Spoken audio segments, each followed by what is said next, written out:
Good morning, welcome to Indycar on Thursday the 30th of August 2018. I'm Gordon Ross and today's news concerns two things. First is Alex Salmond's resignation yesterday from the SNP. Second part of this broadcast today concerns the World Trade Organization. But let's take Alex Salmond first. As we all know, two allegations of sexual misconduct were made against Mr. Salmond at the beginning of the year, and the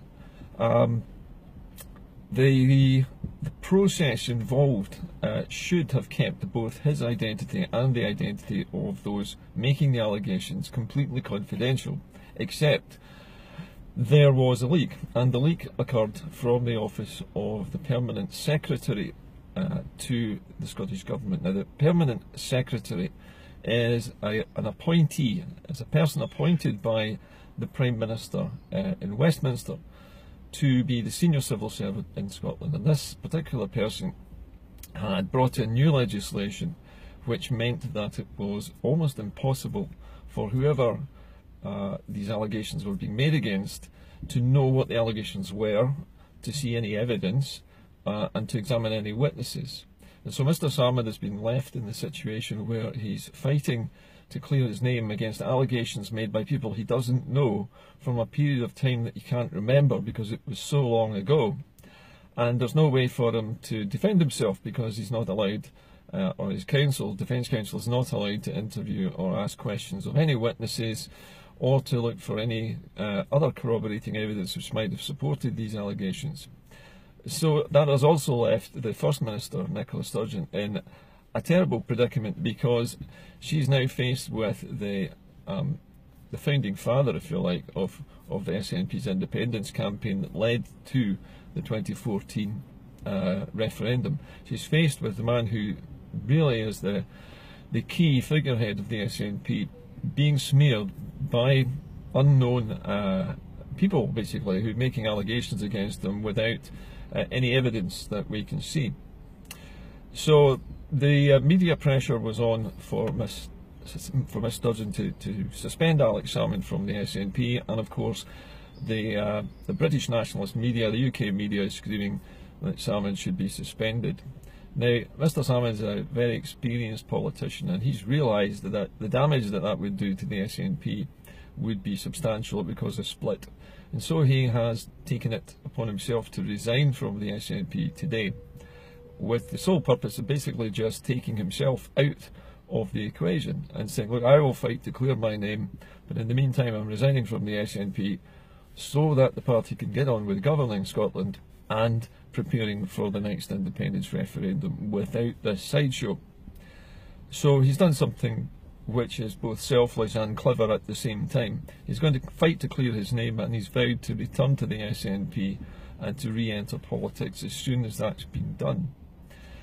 The effect it's had on the independence campaign in Scotland has been electrifying. It's basically got everybody talking and everybody determined to fight even harder because of the unfairness of what's happened to Mr. Salmond. Whether the allegations were true or not, the way that this has been leaked has basically allowed Mr. Salmond to be thrown to the lions of the British state press, and of course papers like the Sun, like the Express and the Daily Mail are like a pack of slavering dogs. They'll just go for anything that's thrown to them by the British state, and of course Salmond is a prime scalp, if you like, for the British state to try and claim.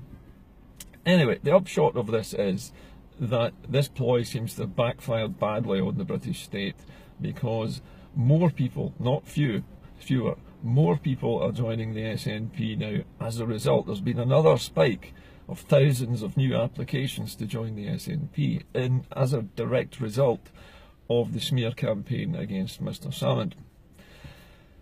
In other news here on this programme, we've also moved, or I've also moved, Indycar from simply being on Facebook as a live stream to now being a recorded show, which is what you're watching today in high definition, but on 3 different platforms: on Facebook, but also on MeWe, which is a new social media which is literally just started up in the last 12 months or so, And MeWe is a platform which contains no adverts. They don't track your behaviour. The government isn't watching every conversation that you have and isn't tracking who you're friends with or what groups you're a member of. So MeWe is a very good platform for the independence campaign to also be inhabiting at the moment.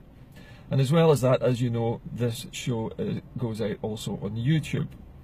Now, the more platforms that our message goes out on, the safer we all are from government interference and attempts to close down shows like mine.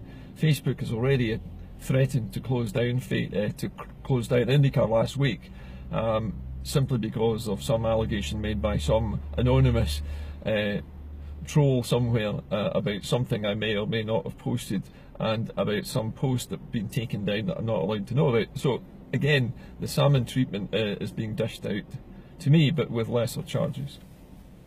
Second piece of news today, coming back to reality again, is the World Trade Organization. Now, this is an organization which is set up to create a framework of rules and regulations for countries to trade with one another who do not have trade agreements. And that would include the UK now, after it leaves the European Union. Now, who set up the World Trade Organization? Well, it was the United States. And Donald Trump, in the last few days, is now threatened to disband, to demolish and to destroy the World Trade Organization completely and sweep it away. Now, if Trump is successful in doing this and he dismantles the World Trade Organization, that creates a global trading environment free for all. But it also means that the biggest countries in the world, such as the United States, will be able to bully everybody into giving them the trade agreements that they want. In other words, into accepting whatever America says and accepting whatever taxation America puts on imported goods from other countries. The effect this would have on the United Kingdom would be catastrophic, because, as we know, the United Kingdom is hoping against hope that it will be able to secure a very nice trade deal with America through the World Trade Organization. But if the World Trade Organization is taken away, that leaves the UK totally rudderless and without any way of trading with anybody at all, ever. So the United Kingdom would basically be at ground zero. They'd be starting as a newbie in the world with no trade agreements with anyone. And this would mean years, decades probably, of writing trade agreements with every single individual country on the planet, except obviously the EU, which they've left. So that's a stroke. Britain's greatest ally, America, would enslave the United Kingdom almost immediately and force us to accept whatever Donald Trump was willing to give us. And we know what that means. That means American corporations would swoop in and asset strip the United Kingdom. And that would mean things like the NHS being sold to a medical insurance company from North America, or more than one of them, where all the services that we rely on in the UK will be snapped up by American corporations. Where the oil and gas revenues of the UK could be traded away to North American companies. Now, all of this is rather a horrifying prospect, but it is a possibility, especially if Trump, who is the most unpredictable man in world politics that there has ever been, and a man who has a disproportionate amount of power, even for an American president, because Trump seems to have no concept of propriety, he has no concept of loyalty, and he has no concept at all of how to act within the bounds of normal international law. He just makes it up as he goes along. He makes the world do his bidding, and now the Americans have elected him into a position where he can make the entire world do his bidding now. And this is a crazy situation to be stuck in. And for the United Kingdom to leave the European Union at this moment in time now leaves us with the threat of absolutely no trade structures whatsoever if Trump is successful in dismantling the World Trade Organization. If he does that, he may well also want to dismantle NATO, because it's costing America too much money. Everything that America does in the world, Trump is questioning, and all the structures that the Americans have built up to find alliances with other Western European nations is going to crumble under Trump. The European Union is getting ready at the moment to to build its own defence force, to have its own North American treaty organisation, the own sort of Northern European treaty organisation without Britain, without America, and with their own nuclear deterrence based in France and other places dotted around the EU. The world's changing very rapidly, and Trump is a dangerous, disruptive influence. Britain is now also a dangerous, disruptive influence because it has deliberately and without any kind of planning decided to throw itself out of the EU onto the mercies of somebody like Donald Trump. A crazy situation, I think you'll agree.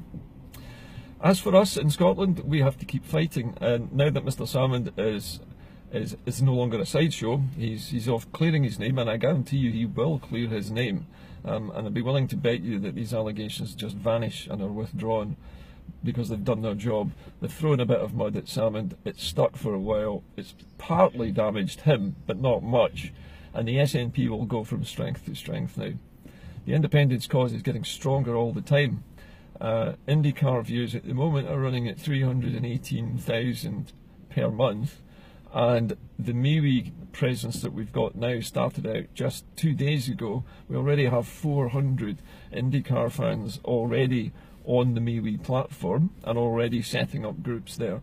So the independence campaign has started to colonise MeWe already, and I guarantee you that the more people do that, the more secure our campaign will become. Anyway, that's today's news on Thursday the 30th of August. I hope to see you all again tomorrow. This broadcast will probably be coming out to you in the evening now, as I'm going to record during the mornings or the afternoons, as I'm doing today, and then I'll be broadcasting and uploading it in the evening to the 3 platforms that I'm now using. So that will be Facebook, MeWe, and YouTube. Anyway, I'll see you all later, but more food for thought today. But something to worry about is this World Trade Organization and the threat to it posed by Donald Trump. Bye for now.